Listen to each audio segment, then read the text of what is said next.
आज हम समास के इस वीडियो में आज हम समास के अगले भेद के बारे में पढ़ेंगे। इसके पहले वाले वीडियो में आपने अव्ययी भाव समास के बारे में पढ़ा और तत्पुरुष समास के बारे में। तो चलिए अब समास के हम तीसरे भेद को पढ़ते हैं, जो है कर्मधारय समास। तो देखिए इसका डेफिनेशन क्या होता है। इस समास का प्रथम पद विशेषण और दूसरा विशेष्य होता है अथवा दोनों में उपमेय उपमान का संबंध होता है।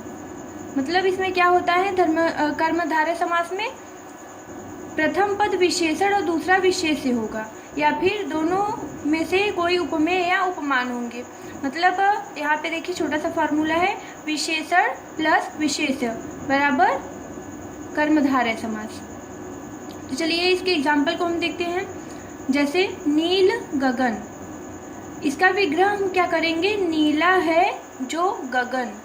तो देखिए यहाँ पे नीला विशेषण होता है और यहाँ पे जो गगन है ये विशेष्य है। विशेषण विशेष्य तो आप जानते हैं, जिस शब्द की विशेषता बताई जाती है उसे विशेष्य कहते हैं और जिस शब्द के द्वारा विशेषता बताई जाती है उसे विशेषण कहते हैं। तो यहाँ पे पूछा जा रहा है कि नील गगन, तो इसको हम कैसे जानेंगे कि इसमें कौन सा समास है। तो इसका हम सर्वप्रथम विग्रह करेंगे। तो नीला है जो गगन, तो यहाँ पे विशेषण आया हमारा नीला और विशेष आया गगन। तो इसे हम पहचानेंगे कैसे, बहुत आसान सा तरीका है। हम प्रश्न करेंगे विशेष्य के साथ, किस चीज़ का, कैसा शब्द का, कि गगन कैसा है। तो गगन हमारा कैसा है, नीला है। तो नीला मतलब विशेषण है और विशेषण विशेष्य का जहाँ पर संबंध होगा वहाँ पे हमारा कर्मधारय समास होगा। अब दूसरा एग्जाम्पल है चरण कमल, कमल के समान चरण। तो देखिए यहाँ पे कमल के समान चरण, तो आप उपमा अलंकार में भी ऐसे एग्जाम्पल पढ़ चुके हैं पहले। तो यहाँ पर देखिए चरण की विशेषता बताई जा रही है, चरण की तुलना की जा रही है किससे, कमल के समान, कि कमल के समान चरण सुंदर है। तो चरण कैसा है, कमल के समान। यहाँ पे सुंदरता नहीं लिखा गया है, सुंदर नहीं लिखा गया है, लेकिन उपमेय और उपमान है। मतलब जिसकी विशेषता बताई जा रही है और जिससे विशेषता बताई जा रही है। चरण की विशेषता बताई जा रही है किससे, कमल से। तो यहाँ पर देखिए थोड़ा मिस्टेक हो गया है, चरण हमारा उपमेय हो जाएगा, उपमेय, और ये हमारा हो जाएगा कमल उपमान। मतलब जिसकी विशेषता बताई जाती है वो उपमेय हो जाता है और जिससे बताई जाती है, जिससे तुलना की जाती है वो उपमान हो जाता है। तो इस तरह ये हमारा कर्मधारय समास हुआ। हम बहुत ढेर सारा एग्जाम्पल इसके अगले वाले वीडियो में बताएंगे, तो प्लीज़ अगला वीडियो देखना मत भूलिएगा। नेक्स्ट हमारा समास है द्विगु समास, चौथा प्रकार है। तो द्विगु का मतलब होता है द्वि, यहाँ द्वि मतलब दो। तो हम जब इस शब्द को कैच करेंगे तो हम समझ सकते हैं कि इसमें कौन सा समास है। द्वि मतलब दो, मतलब संख्या का नंबर, संख्या का बोध करा रहा है, संख्या का ज्ञान करा रहा है। तो जिस समास का प्रथम पद संख्यावाचक और अंतिम पद संज्ञा हो उसे हम क्या कहते हैं, द्विगु समास। इसलिए हम क्या ध्यान देंगे, जो पहला पद होगा हमारा वो कैसा होगा, संख्यावाचक होगा। जैसे त्रिभुज, तीन भुजाओं का समाहार, समाहार मतलब समूह। इस तरह से आप देख रहे हैं यहाँ पे जो पहला पद है हमारा, पहला पद है त्रि, दूसरा पद है भुज। तो पहला पद संख्यावाची है, इसलिए हमारा यहाँ पे क्या हो गया, ये द्विगु समास। नेक्स्ट एग्जाम्पल है सप्तर्षि, इसका जब हम विग्रह करेंगे तो क्या आएगा, 7 ऋषियों का समूह। तो देखिए सप्त धन ऋषि, तो ये सप्त यहाँ पे पहला जो पद है संख्यावाचक है, तो इसलिए ये हमारा द्विगु समास होगा। तो चलिए हम अगला देखते हैं।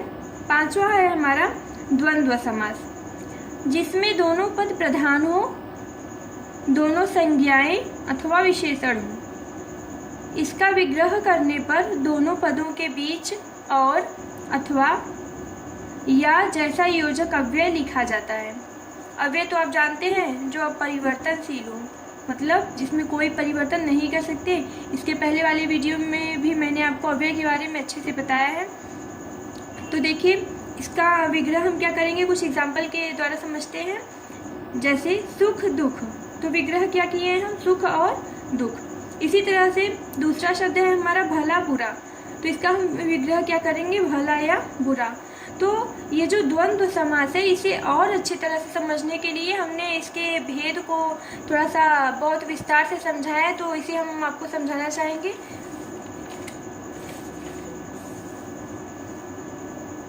तो देखिए, जैसे द्वंद्व समास के भेद, तो थोड़ा ध्यान से इसे देखिएगा। द्वंद्व समास के 3 भेद होते हैं। कितने भेद होते हैं? 3 भेद होते हैं। पहला है हमारा इतरेतर समास, मतलब इतरेतर द्वंद्व समास होगा। हमने इन ब्रैकेट कर दिया है तो समझिएगा कि द्वंद्व समास का ही भेद है इतरेतर। तो इसको देखिए, हमने बहुत शॉर्ट में, बहुत छोटे में लिखा है इसका डेफिनेशन। इसमें और योजक शब्द का प्रयोग किया जाता है। मतलब ये कि जब हम विग्रह करेंगे तो और शब्द के द्वारा हम उन दोनों शब्दों का विग्रह दर्शाएंगे। और योजक मतलब होता है जोड़ने वाला। तो और शब्द का प्रयोग करेंगे जो दोनों शब्दों को, दोनों पदों को आपस में जोड़ेगा। तो जैसे देखिए, आवागमन, तो यहाँ पर देखिए आना और जाना, आवागमन मतलब जैसे कहते हैं ना आवागमन चालू है या आवागमन शुरू है, तो आवागमन आना और जाना। तो यहाँ पर आप देख पा रहे हैं ये जो और है ये योजक शब्द है, तो इसी के द्वारा आवागमन शब्द जुड़ा हुआ है। तो जब हम इसका समास करते हैं, समासिक पद बनाते हैं, तो बन जाता है हमारा आवागमन। इसी तरह से एक शब्द हमने और लिखा है राधा कृष्ण, तो जब हम इसका विग्रह करेंगे तो क्या होएगा, राधा और कृष्ण। तो देखिए यहाँ पे इन दोनों शब्दों को, यहाँ पे योजक शब्द रहेगा, योजक चिन्ह रहेगा राधा और कृष्ण। तो हमने इसका विग्रह क्या किया है, और शब्द के द्वारा। और शब्द यहाँ पे आया है तो हम समझ जाएंगे कि यहाँ पे कौन सा समास है, द्वंद्व समास। कौन सा, इतरेतर द्वंद्व समास। देश और विदेश, तो इसका विग्रह करें, देश विदेश एक शब्द है, इसका विग्रह हम क्या करेंगे, देश और विदेश। तो देखिए इसमें होता क्या है, दोनों पद प्रधान होते हैं, दोनों पद दोनों ही महत्व रखते हैं। मतलब इस समासिक पद में दोनों पद बहुत ज़्यादा महत्व रखते हैं। जैसे आवागमन, आना और जाना अपने आप में महत्व रख रहे हैं, राधा कृष्ण दोनों महत्वपूर्ण हैं, देश और विदेश दोनों महत्वपूर्ण हैं। तो इसमें हम क्या करते हैं, इतरेतर समास में और योजक शब्द के द्वारा इनको विग्रह करते हैं। और जब इसी का हमें समासिक पद बनाना होगा तो हम क्या करेंगे, और को हटा देंगे तो क्या हो जाएगा, देश विदेश, और इसका क्या हो जाएगा, राधा और कृष्ण। यहाँ पे देखिए आवागमन को हम लिख सकते हैं एक तरह से, समासिक पद अगर बनाए तो कहते हैं ना, आना जाना शुरू है, आना जाना हो रहा है, आना जाना भी लिख सकते हैं, लेकिन हमने एक शुद्ध हिंदी शब्द लिखा है आवागमन। देखिए अब द्वंद्व समास के दूसरे विकल्प की ओर हम बढ़ते हैं। तो वैकल्पिक द्वंद्व समास, वैकल्पिक से ही आपको पता चल रहा है कि क्या होगा, इसमें कुछ विकल्प होंगे, उसमें से हमें एक को ही चुनना होगा। तो इसमें या अथवा आदि योजक शब्द का प्रयोग किया जाता है। तो देखिए इसमें या अथवा का हम प्रयोग करेंगे, या फिर अथवा, ये दोनों ही योजक शब्द हैं। तो जैसे हमने यहाँ पे एग्जाम्पल लिखा है भला बुरा, तो इसका हम विग्रह करेंगे भला या बुरा। थोड़ा बहुत एक दूसरा शब्द है, इसका विग्रह करेंगे थोड़ा या बहुत। कर्तव्य कर्तव्य, कर्तव्य या अकर्तव्य। तो देखिए इसमें क्या होगा, जैसे कहते हैं, चलिए हम ऐसे समझते हैं, भला या बुरा, भला या बुरा मतलब दोनों में से सिर्फ एक ही, थोड़ा या बहुत, या फिर थोड़ा या तो बहुत। कर्तव्य या कर्तव्य, कर्तव्य या कर्तव्य मतलब दोनों में से सिर्फ एक ही। तो ये होगा हमारा वैकल्पिक द्वंद्व समास। चलिए हम द्वंद्व समास के तीसरे प्रकार को पढ़ते हैं, समाहार द्वंद्व समास। तो देखिए इसमें दोनों पदों से संबंधित उसी प्रकार के अन्य अर्थ का ज्ञान होता है। इसे थोड़ा बहुत अच्छे समझिए, इसमें दोनों पदों से संबंधित उसी प्रकार के अन्य अर्थ का ज्ञान होता है। अब आप ये सोचेंगे कि बहुव्रीहि में ऐसा होता है, लेकिन बहुव्रीहि में क्या होता है, दोनों पद मिलकर किसी तीसरे पद का बोध कराते हैं, और इसमें क्या है, दोनों पदों से संबंधित उसी प्रकार के अन्य अर्थ का ज्ञान होगा। तो यहाँ पर देखिए जैसे अन्न जल, यहाँ पे हम विग्रह क्या किए हैं, अन्न जल आदि। तो यहाँ पर देखिए अब हम इसको समझते हैं कि कैसे इससे संबंधित दूसरे अर्थ का ज्ञान हो रहा है, अन्य अर्थ का ज्ञान हो रहा है। इनसे ही संबंधित रहेगा लेकिन तीसरा अर्थ रहेगा, जैसे अन्न जल आदि मतलब संपूर्ण भोजन के अर्थ में। मोटा ताज़ा, तो यहाँ पे क्या किया हम इसका विग्रह मोटा और ताज़ा, तो यहाँ पे क्या हो गया है हृष्ट पुष्ट। अब देखिए यहाँ पे आप ये सोचेंगे कि और के द्वारा हमने जोड़ा है, तो यहाँ पे इतरेतर समास होगा। तो इसको भी एक बार हम कंफर्म करना चाहेंगे आपको। देखिए जैसे हमने यहाँ पे शब्द लिखा है आवागमन, आवा और गमन, तो यहाँ पे इससे संबंधित कोई तीसरा अर्थ का ज्ञान नहीं हो रहा है, इसलिए यहाँ पे इतरेतर समास होगा। और यहाँ पे देखिए मोटा ताज़ा, मोटा और ताज़ा, इससे संबंधित कोई तीसरा अर्थ का ज्ञान हो रहा है, इसलिए यहाँ पे हमारा क्या हो जाएगा समाहार द्वंद्व समास। तो इसका तीसरा अर्थ भी हम आपको बताना चाहेंगे हृष्ट पुष्ट। कहा सुनी, लोग कहते हैं कहा सुनी हो गया, बहुत ज़्यादा कहा सुनी हो गया था, तो इस तरह से देखिए कहना और सुनना मतलब झगड़े के अर्थ में, झगड़ा। घर द्वार, घर और द्वार मतलब परिवार के अर्थ में। तो और शब्द लगा हुआ है तो इससे मत समझिएगा आप कि इतरेतर समास होगा। दोनों को पहचानने के लिए हमने बहुत अच्छा सा आपको तरीका बताया कि यहाँ पे क्या होगा मोटा और ताज़ा, इससे संबंधित अगर तीसरे अर्थ का ज्ञान होगा तो वो हमारा हो जाएगा समाहार द्वंद्व समास, और जब इससे संबंधित तीसरे अर्थ का ज्ञान नहीं होगा तो वो हमारा हो जाएगा इतरेतर द्वंद्व समास। अब देखिए, और हाँ, अगर आपसे कोई पूछ ले कि द्वंद्व समास का एग्जाम्पल बताइए, तो आप कोई भी बता सकते हैं। इतरेतर समास का बता दीजिए, वैकल्पिक समास का बता दीजिए, समाहार द्वंद्व समास का बता दीजिए, आना और जाना, आवागमन, थोड़ा बहुत, मोटा ताज़ा, ये सभी हमारे द्वंद्व समास के एग्जाम्पल हैं। लेकिन जब बात आएगी कि इतरेतर समास इसमें से कौन सा है, तो उसका विग्रह आप करेंगे। अगर और शब्द के द्वारा जुड़ा होगा, तीसरे अर्थ का ज्ञान नहीं होगा, तब आप समझ जाएंगे कि इतरेतर द्वंद्व समास है। इसी तरह से दोनों विकल्पों में से यदि एक आपको चुनना होगा तो वो हो जाएगा आपका वैकल्पिक द्वंद्व समास, और तीसरे अर्थ का बोध होगा, उस दोनों पदों से संबंधित तीसरे अर्थ का बोध होगा, तो वहाँ पर आप समझ जाइएगा कि कौन सा होगा समाहार द्वंद्व समास। अब चलिए हम आपके लिए कुछ क्वेश्चन लाए हैं, तो थोड़ा वैकल्पिक प्रश्न है, तो इसे थोड़ा सा ध्यान से देखिएगा, पढ़िएगा, बहुत ही इंटरेस्टिंग क्वेश्चन है। तो देखिए आपको इसमें बताना होगा कि इसका जो राइट ऑप्शन है वो कौन सा है। तो देखिए, पहला विश्व हिंदी सम्मेलन कब हुआ था, बस हम पूछेंगे ही नहीं, बताएंगे भी आपको, तो प्लीज़ कमेंट करके ज़रूर बताइएगा कि ये वीडियो आपको कैसा लगा। तो देखिए, पहला विश्व हिंदी सम्मेलन कब हुआ था, फिर से देखिए, पहला विश्व हिंदी सम्मेलन कब हुआ था। पहला ऑप्शन है 1974, दूसरा है 1975, तीसरा ऑप्शन है 1976 एंड फोर्थ ऑप्शन है 1977। तो इसमें से सोचिए कौन सा राइट ऑप्शन है, तो हम आपको बता दें ये हमारा ऑप्शन सेकंड राइट आंसर है 1975 मतलब 1975।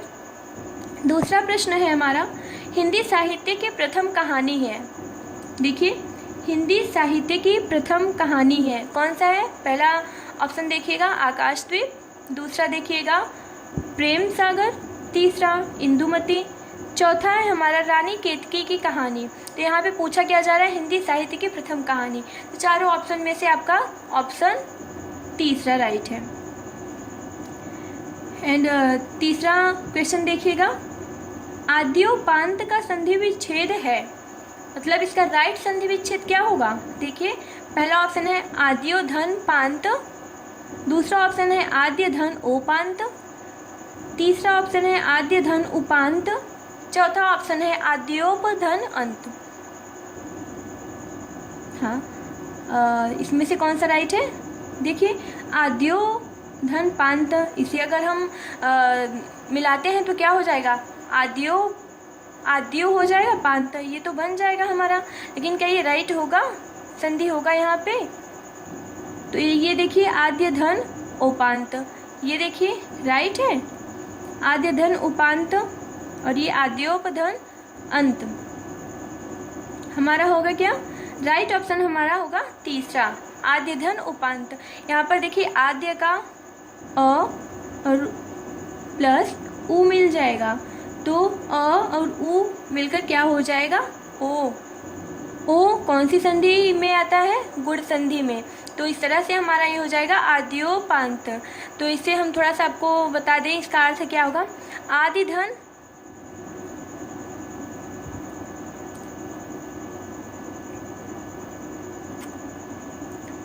तो आद्य धन उपांत। आद्य जो है आदि से संबंधित है, उपांत मतलब होता है शुरू, मतलब शुरू से शुरुआत तक। चौथा है हमारा प्रश्न, सहस्राक्ष में कौन सा समास है?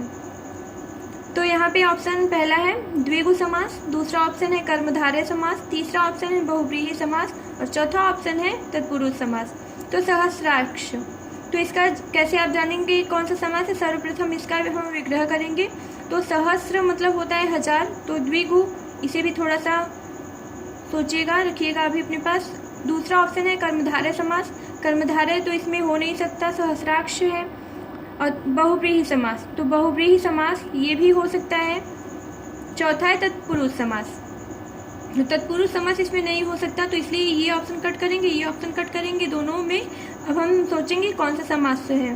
द्विगु समास क्या होता है? पहला पद संख्यावाचक होता है, दूसरा पद क्या होता है? समूहवाचक होता है। तो सहस्र मतलब हजार, अक्ष मतलब आंखें होती हैं, तो सहस्राक्ष। अब देखेंगे क्या ये हमारा द्विगु समास है? तो द्विगु समास भी हो सकता है, लेकिन यहाँ पे हमारा ऑप्शन नंबर तीसरा राइट होगा। क्यों? क्योंकि सहस्राक्ष मतलब होता है जिसके पास हजारों आंखें हैं। तो हजारों आंखें अर्थात किसका बोध हो रहा है? यहाँ पे इंद्र का बोध हो रहा है, इंद्रदेव का बोध हो रहा है। और जब तीसरे पद का बोध होता है तो वहाँ पे बहुव्रीहि समास होता है। इस तरह से हमारा ये तीसरा ऑप्शन राइट होगा। और 5वां क्वेश्चन है घर घर में कौन सा समास है? तो यहाँ पर देखिए द्वंद्व समास पहला ऑप्शन है, दूसरा ऑप्शन है बहुव्रीहि समास, तीसरा ऑप्शन है तत्पुरुष समास और चौथा है अव्ययी भाव समास। तो यहाँ पर देखिए द्वंद्व समास, बीच में योजक शब्द है, तो आप सोचेंगे कि ये द्वंद्व समास भी हो सकता है। तो चलिए इसे भी अभी रखिएगा। बहुव्रीहि समास इसमें नहीं हो सकता, इसलिए इसको हम कट करेंगे। तत्पुरुष समास भी इसमें नहीं हो सकता, इसको भी कट करेंगे। तत्पुरुष क्यों नहीं होगा? इसमें होता है जब दूसरा पद प्रधान होता है तो वहाँ पे तत्पुरुष समास होता है। तो यहाँ पर देखिए दोनों पद तो समान है, तो इसमें दूसरा पद प्रधान हो ही नहीं सकता, इसलिए इसे हम कट करेंगे। अव्ययी भाव समास, अब देखिए दोनों को हम एक बार सोचेंगे, द्वंद्व समास है या अव्ययी भाव समास। तो द्वंद्व समास में क्या होता है, इसके अभी हमने आपको द्वंद्व समास के बारे में अच्छे से पढ़ाया है। तो द्वंद्व समास इसमें हो ही नहीं सकता, अव्ययी भाव समास होगा। तो इसे एक बार हम आपको क्लियर करना चाहेंगे, जहाँ पर पुनरावृत्ति वाले शब्द होते हैं वहाँ पे अव्ययी भाव समास होता है। पुनरावृत्ति मतलब क्या होता है? जब एक ही शब्द बार बार आता है तो उसे पुनरावृत्ति कहते हैं। तो इस तरह से हमारा अव्ययी भाव समास होगा। तो चलिए इसके आगे वाली वीडियो में हम आपको बहुव्रीहि समास को बहुत अच्छे से पढ़ाएंगे। Thank you.